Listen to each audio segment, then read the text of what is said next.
Marilah kita simak bersama arahan Wakil Presiden Republik Indonesia.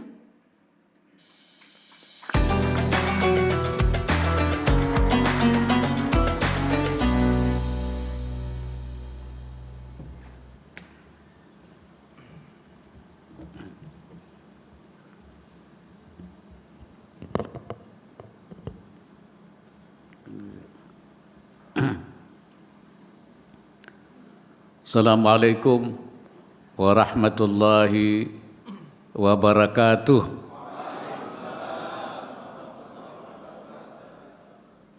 Bismillah walhamdulillah wassalatu wassalamu ala rasulillah wa ala alihi wa sahbihi wa mawala.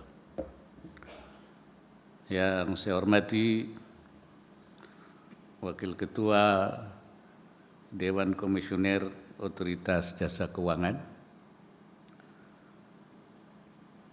Dewan Pimpinan Majelis Ulama Indonesia,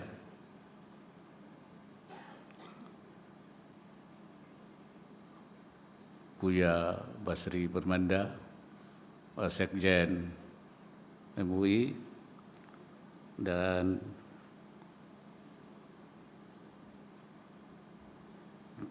Ketua Badan Pelaksana Harian Dewan Syariah Nasional dan seluruh anggota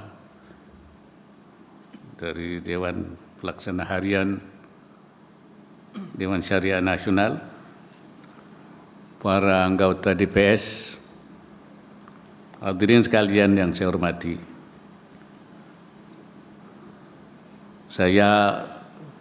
Sepertinya saya ini kembali ke kampung saya sendiri.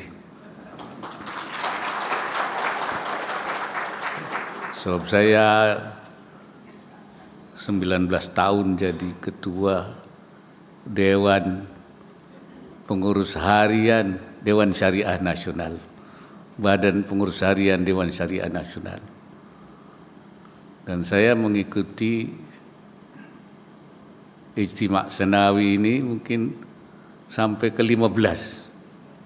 Ya, sampai ke-15. Sekarang 19.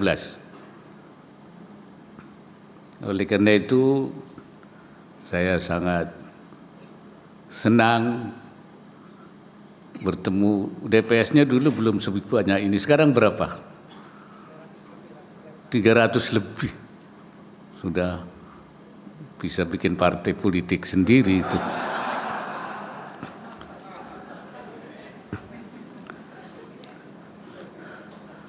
Alhamdulillah, ekonomi dan keuangan syariah ini sekarang berkembang.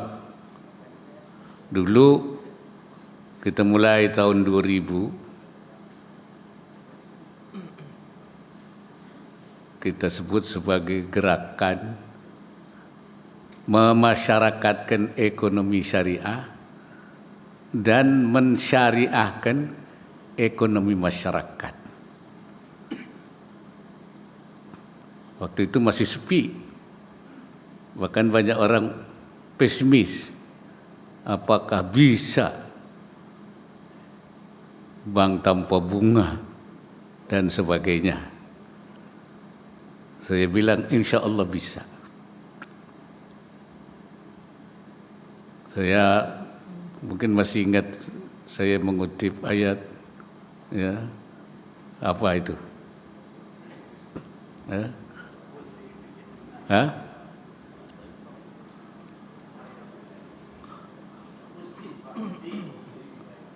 Wa ila jiz'in nakhlati ya tusaqit alaiki rutaban janiyah. Jadi saya ingat ceritanya Siti Maryam waktu diusir karena hamil tanpa bapak. Memang hamilnya tidak ada bapaknya. Kalau sekarang hamil nggak ada bapak, bapaknya ada sebenarnya, cuman nggak ketahuan saja.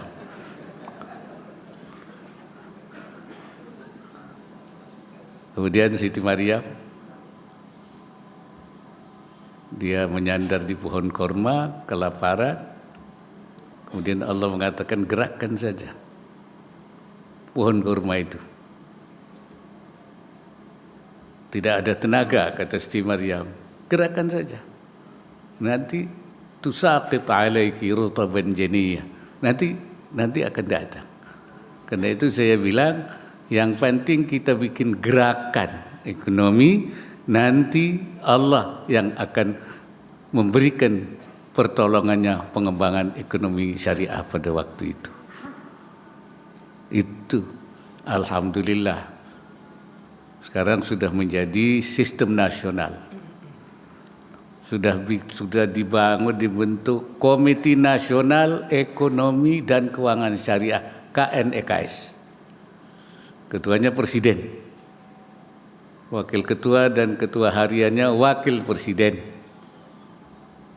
Anggotanya 4 Menko dan menteri terkait semua ikut menjadi anggota. Dan di daerah-daerah sudah dibentuk juga KDEKS, Komite Daerah Ekonomi Syariah, yang diketuai oleh gubernur-gubernur di daerah. Lebih dari 22. Pengembangannya fokusnya pun tidak hanya industri keuangan, tapi juga industri halal, industri keuangan, dana sosial syariah, dan bisnis syariah, pengembangan bisnis syariah. Jadi alhamdulillah ini, oleh karena itu kita yakin bahwa ekonomi dan keuangan syariah di Indonesia dengan potensi penduduknya yang besar, insya Allah akan terus berkembang. Amin. Amin ya rabbal alamin. Tapi terus kita wa huzzi ilaiki bi jiz'in nakhlati tusaqit alaiki rutaban janiyya. Hadirin sekalian, disrupsi menjadi tantangan ekonomi global saat ini. Kemajuan teknologi digital dan inovasi merupakan faktor pendorong utama. Pelaku ekonomi yang tidak menyesuaikan diri akan terkena dampak. Karena disrupsi ekonomi merupakan keniscayaan yang tak terelakkan. Belum lama kita disuguhi fakta menyedihkan, yaitu pasar konvensional seperti pasar Tanah Abang tergerus oleh pasar digital. Padahal hampir semua pelaku di pasar konvensional adalah UMKM. Oleh karenanya mesti segera dilakukan langkah penyadaran kepada para pelaku usaha, khususnya UMKM, untuk menyiapkan diri dan terus adaptif dengan dinamika zaman, termasuk menghadapi tantangan disrupsi. Tantangan disrupsi ini juga menerjang sektor ekonomi dan keuangan syariah. Oleh sebab itu, para pelaku di sektor ini juga harus sigap untuk memitigasi dan mengantisipasinya. Kita patut bersyukur sektor unggulan ekonomi dan keuangan syariah justru mencatat berbagai capaian positif dalam beberapa tahun terakhir. Keunikan, sifat inklusif, dan universalitas ekonomi syariah mampu menawarkan alternatif pilihan dalam menjalankan ekonomi. Meskipun capaian positif tersebut sesungguhnya masih belum memadai dibandingkan dengan potensi dan kekuatan ekonomi syariah nasional. Potensinya masih besar, capaiannya masih terlalu sedikit. Untuk itu perlu penyesuaian diri terhadap tantangan disrupsi tersebut, sembari terus mengejar tantangan lainnya, yaitu minimnya literasi. Literasi merupakan faktor yang sangat penting dan menjadi salah satu kunci untuk mempercepat laju pertumbuhan ekonomi dan keuangan syariah nasional. Hadirin yang saya hormati, disrupsi ekonomi menuntut tersedianya ragam produk keuangan syariah sesuai kebutuhan masyarakat yang semakin familiar dengan dunia digital. Hal ini harus direspon oleh regulator, pelaku industri, DSN MUI, dan juga para Dewan Pengawas Syariah. MUI telah memiliki perangkat manhajul ifta-nya ini. Manhajul ifta-nya sudah punya untuk menghadapi tantangan itu. Dalam bidang ekonomi dan keuangan syariah, manhaj yang digunakan ialah al-akhdhu bil aslah wa mura'atul khilaf. Nah, ini masih ingat saya itu.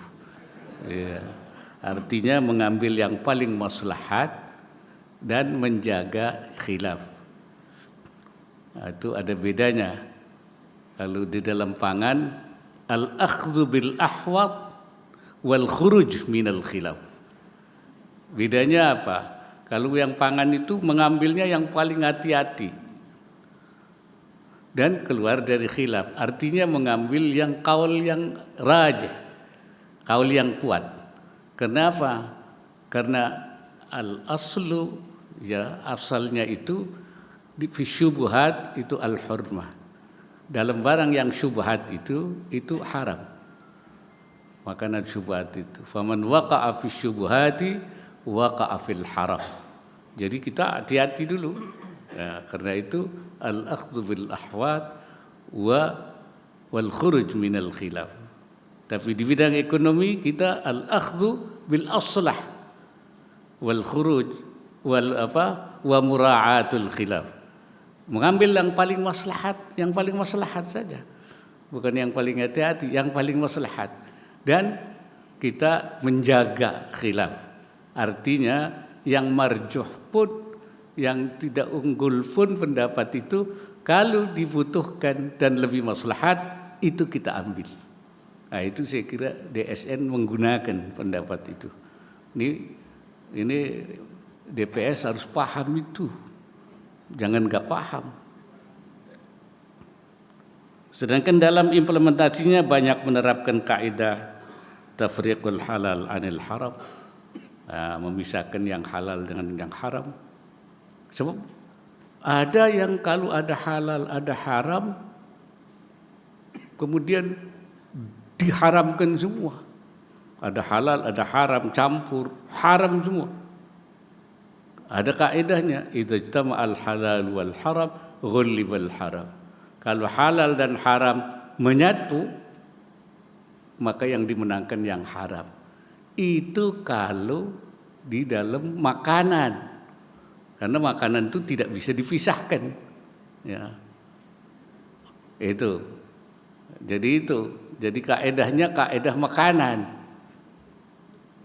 Ada juga yang menyebutnya dihalalkan semua. Aduh, halal, haram, halal semua.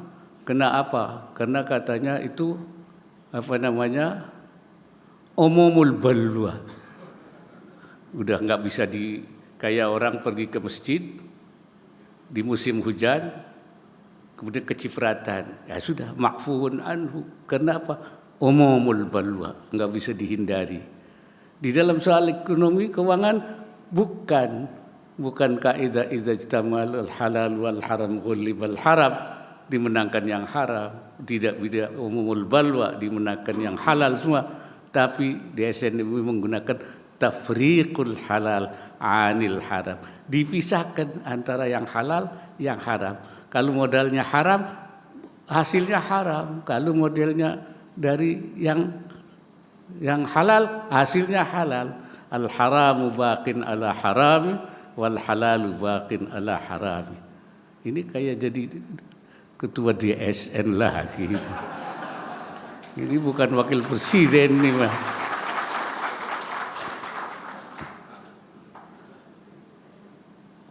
Dan seterusnya itu saya kira itu DPS harus belajar itu. Ya, manhajul ifta yang diterapkan di dalam sehingga tidak bingung. Ya, kalau tidak itu banyak orang bingung. Dikiranya DSN itu asal-asalan, ada pegangan-pegangannya itu, ada kaedah-kaedahnya itu yang bisa dipertanggungjawabkan. Ya, Pak Hasanuddin, ini kan anunya itu. Manhaj dan kaidah-kaidah inilah yang selama ini mendasari fatwa-fatwa DSN MUI. Dengan manhaj dan kaidah ini pula seharusnya DSN MUI mampu memberi jawaban dan memberi jalan keluar untuk mengatasi atas permasalahan yang muncul di era disrupsi ekonomi ini. Ya, jadi kita ada langkah-langkah darurat, ada rangka-rangka hajat, ada. Jadi ada langkah-langkah. Jadi disrupsi ini bisa diatasi dan ada jalan keluarnya. Itu makharij fiqhiyah namanya itu, yaitu solusi fikih baik di bidang ekonomi maupun di bidang politik, di bidang yang lain-lain. Ada makharij syar'iyyah, makharij fiqhiyah, bisa menjadi makharij iqtisadiyah, bisa juga menjadi makharij wataniyah di dalam kita berbangsa dan bernegara. DSN MUI harus terus menggali dan berupaya bad'ul wus' menjawab permasalahan ekonomi dan keuangan yang muncul. Karena di bidang ekonomi dan keuangan terbuka luas medan ijtihad jama'inya. Jadi banyak sekali dan terus berkembang dan tidak akan berhenti.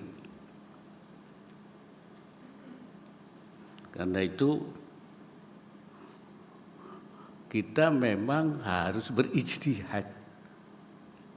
Ya, ada pendapat yang tidak boleh berijtihad, harus nas saja. Kalau ada tidak nas, itu dianggap tidak. Nah, itu. Padahal kata Imamul Haramain, fa inna ma'zam asy-syari'ah sadara 'anil ijtihad. Kebanyakan syariah itu lahir dari ijtihad.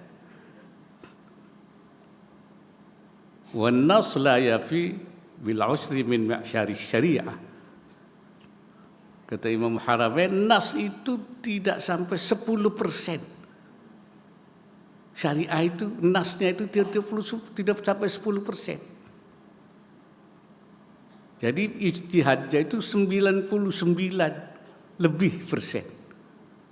Itu disampaikan Imamul Haramain pada tahun 457. Itu sudah 99% lebih. Apalagi sekarang. Kenapa begitu? Li'anna nususa mahdudah. Nas itu terbatas. Quran itu 30 juz. Ya. Hadis juga terbatas. Walakinnal masail wal waqa'i wan nawazil, tapi peristiwa-peristiwa tidak pernah berhenti. Disinilah pentingnya ijtihad itu. Jadi seperti itu. Karena itu dari waktu ke waktu Dewan Syariah Nasional adalah tempat ijtihad jama'i untuk merespon berbagai masalah yang terjadi, termasuk juga pada saat kita menghadapi disrupsi seperti sekarang ini. Itu saya kira. Saya melihat fatwa DSN MUI yang keluar belakangan sudah banyak merespon kebutuhan ekonomi dan keuangan digital, sehingga dapat dijadikan pedoman oleh para pelaku di industri ini. Masyarakat pun dapat menggunakan produk ekonomi dan keuangan secara umum, nyaman, serta sesuai dengan prinsip-prinsip syariah. Hadirin sekalian, Dewan Pengawas Syariah harus menjadi orang yang paling paham terhadap manhajul ifta dan fatwa-fatwa DSN, dan sudah menjadi tugas utama DPS, yaitu memastikan fatwa-fatwa tersebut dijalankan dan diimplementasikan di perusahaan yang diawasinya. Ya, jadi nanti yang paling banyak bertanggung jawab DPS. Ya, sesuai apa tidak sesuai. Anda semua yang menjamin, menggaransi itu, dan harus paham fatwa, karena kalau ada masalah kembalinya ke fatwa. Kalau ada perbedaan pendapat pun ke fatwa. Wa in tanaza'tum fi syai'in farudduhu ilal fatwa. Kalau ada perbedaan baliknya ke fatwa. Sebab fatwa DSN yang menjadi dasar sesuai dengan undang-undang. Kesesuaian syariah ditetapkan oleh Majelis Ulama Indonesia, artinya oleh Dewan Syariah Nasional Majelis Ulama Indonesia. Menurut undang-undang yang menetapkan itu adalah kesesuaian syariah itu DSN MUI. Bukan fatwa yang ada di Saudi, bukan ada yang di Sudan atau di Mesir, tapi di fatwa dari DSN MUI. Ya. Jangan buka kitab fikih. Kalau kitab fikih belantara itu kemana-mana itu. Nah, sudah diberesin fikih itu sudah diseleksi, kemudian lahirlah fatwa. Itu diambil dari pandangan-pandangan fikih yang paling mu'tamad, yang paling kuat dan yang paling aslah. Saya kira itu. Di samping itu DPS menjadi kunci untuk menjaga akuntabilitas usaha syariah agar tetap sesuai dengan prinsip syariah yang tertuang dalam fatwa DSN MUI.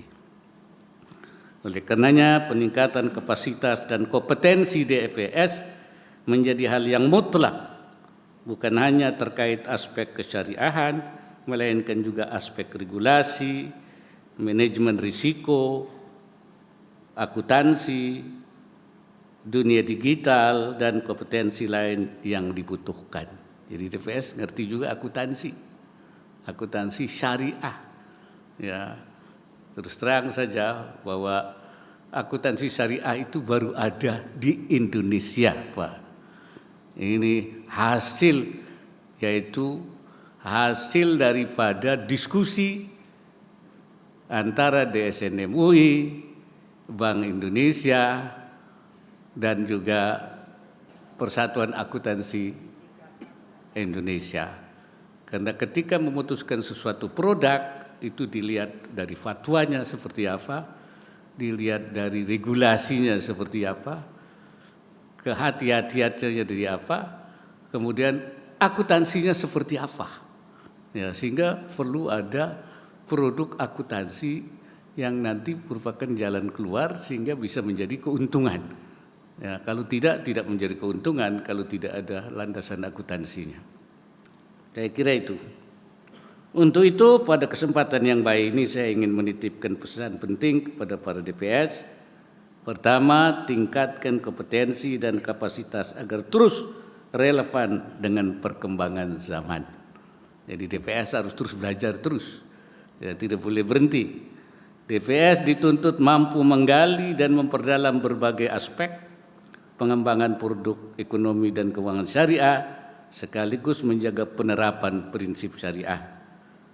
Persiapkan generasi muda agar siap menerima tongkat estafet pengembangan ekonomi dan keuangan syariah ke depan. Jadi harus menyiapkan calon-calon DPS. Ya, sekarang sudah ada DPS. Nanti harus ada calon DPS. Kalau tidak nanti tidak ada yang meneruskan. Kedua, tingkatkan pengawasan untuk memastikan setiap kegiatan operasional dan industri keuangan telah sesuai dengan prinsip syariah dan fatwa DSN MUI. DPS harus secara aktif dan berkala melakukan pengawasan untuk menjamin aspek akuntabilitas, patuhi dan ikuti semua regulasi yang ada, serta jaga kepercayaan masyarakat agar kemajuan industri keuangan syariah dapat berkelanjutan. Ketiga, tingkatkan kolaborasi antar pemangku kepentingan dalam upaya membesarkan industri keuangan syariah. Transformasi peran DPS dalam membawa dan mendukung pengembangan bisnis syariah menjadi sangat penting di era ini. DPS tidak hanya mampu menginjak rem, ya, tapi juga menjaga, yaitu untuk menjaga prinsip syariah, tapi juga mampu berperan memainkan gas, pedal. Nah, jadi jangan hanya nginjek rem, nanti nggak jalan-jalan, tapi digas juga. Nah, bagaimana secara proporsional rem dan gas ini terus berjalan supaya berkembang. Kalau mau menyimpang, rem. Kalau mau nabrak, rem. Kalau tidak, gas. Ya. Dalam rangka menggairahkan bisnis syariah, DPS bersama pelaku usaha, regulator, akademisi, masyarakat, dan semua pemangku kepentingan agar meningkatkan pangsa pasar serta literasi ekonomi dan keuangan syariah. Hadirin yang saya hormati, pertemuan tahun ini merupakan momen yang sangat baik untuk mengevaluasi berbagai upaya yang selama ini dijalankan, sekaligus membahas target-target yang mesti dikerjakan di waktu yang mendatang. Berkumpulnya Dewan Pengawas Syariah memberi ruang untuk bertukar gagasan dan praktek terbaik dalam rangka memajukan ekonomi dan keuangan syariah di tanah air, khususnya melalui peningkatan kompetensi, wawasan, dan penguatan peran DPS. Sebelum saya akhiri, saya sekali lagi pesan bahwa DSN harus lebih aktif untuk merespon berbagai produk pengembangan, dan di dalam mengindos ini yang penting itu harus betul-betul selain harus mematuhi syariah, harus terlebih dahulu perusahaannya harus perusahaan yang sehat. Jangan sampai perusahaan tidak sehat diindos menjadi perusahaan berbasis syariah, jadi nanti syariah tidak sehat. Nah itu. Jadi harus tanya dulu ke pihak OJK, ini sehat enggak Pak ini? Baru diindos. Jangan sampai kita mengindos, tahu-tahu tidak sehat. Seperti juga fatwa halal, itu fatwa halal dikeluarkan ketika sudah jelas bahwa produk makanan itu adalah sehat, yaitu thayyib, bahwa tidak berbahaya, yang mendapatkan pengakuan dari Badan POM. Kalau sudah Badan POM mengatakan ini sehat, baik, aman, baru diproses sertifikasi halalnya. Begitu juga perusahaan-perusahaan di keuangan harus sehat dulu, ya, baru diindos. Jangan sampai ada perusahaan yang syariah tapi tidak sehat. Saya kira itu. Dan kedua, sosialisasi literasi, terutama memperbanyak para pengusaha. Kenapa pangsa pasar itu masih rendah? Karena pengusahanya masih sedikit. Ya. Perbankan, asuransi, industri halal, bahkan wakaf, zakat tidak akan ada yang wakaf, tidak ada zakat kalau tidak ada pengusahanya. Jadi pengusaha itu penumpangnya, semua instrumen itu bisnya. Kalau nggak ada penumpangnya, bisnya kosong, nggak ada yang menggunakan. Oleh karena itu kita juga harus mendorong supaya kita mendorong pengusaha Muslim, ya, bukan hanya lembaganya, tetapi pengusaha ini yang menentukan. Tidak ada pengusaha, tidak ada yang akan berjalan itu. Karena itu pemahaman tentang ya ayyuhalladzina amanu la ta'kulu amwalakum bainakum bil batil, jangan kamu makan di antara harta kamu dengan cara yang batil, itu harus ditekankan. Yang batil itu yang ghairu masyru'ah. Jangan makan sesuatu harta dengan melakukan transaksi yang tidak sesuai syariah, itu batil. Nah, jadi supaya nanti balik ke sistem syariah. Untuk membangun pengusaha syariah itu pertama menginkubasi, menumbuhkan. Ya. Yang kedua membesarkan para pengusaha yang sudah ada yang eksis. Yang ketiga menghijrahkan. Ya, hijranisasi pengusaha yang konvensional ke syariah. Jadi BPS juga harus mengambil supaya pangsa pasarnya menjadi besar, proses hijranisasi pengusaha dari konvensional illa antakuna tijaratan antaradin, kecuali yang dalam perniagaan yang saling suka sama suka. Kalau tidak sama suka itu jadi syariah itu yang antaradin. Syaratnya tijarah yang sah suka sama suka. Tapi tidak berarti suka sama suka menjadi membuat sesuatu sah. Hati-hati itu, jangan dibalik. Berduniaga yang sah harus suka sama suka. Tapi tidak berarti suka sama suka semua menjadi sah. Ar-ridha la yuhillul haram. Ridha tidak menghalalkan yang haram. Walaupun kalau haram, walaupun suka sama suka tetap tidak halal. Riba haram atau tidak? Haram. Kalau suka sama suka, ya tidak bisa.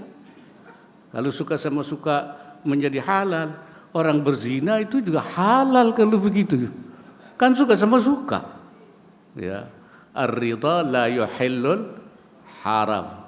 Tapi tijarah yang sah, tijaratan an taradin. Ya kira itu penting. Bagaimana kita mendorong memperbanyak para pengusaha syariah. Saya kira itu tugas berat kita supaya ekonomi syariah semakin hari semakin pangsa pasarnya makin meningkat. Saya bilang paling tidak 50%. Sekarang baru berapa Pak? Baru sekian persen, 10% lebih. Ya harus kita genjot sampai 50%. Akhir kata saya mengucapkan selamat atas penyelenggaraan Ijtima' Senawi Dewan Pengawas Syariah ke-19 tahun 2023. Semoga pertemuan ini menghasilkan berbagai rumusan dan langkah konkret bersama untuk membawa ekonomi dan keuangan syariah menjadi arus baru yang mensejahterakan masyarakat dan memajukan perekonomian Indonesia. Semoga Allah Subhanahu wa taala senantiasa memberikan inayahnya dan meridai semua upaya yang saya lakukan. Saya mohon maaf, saya lupa bahwa saya wakil presiden. Berasa saya masih jadi ketua Dewan Syariah Nasional. Wallahul muwaffiq ila aqwamit thoriq. Wassalamualaikum warahmatullahi wabarakatuh.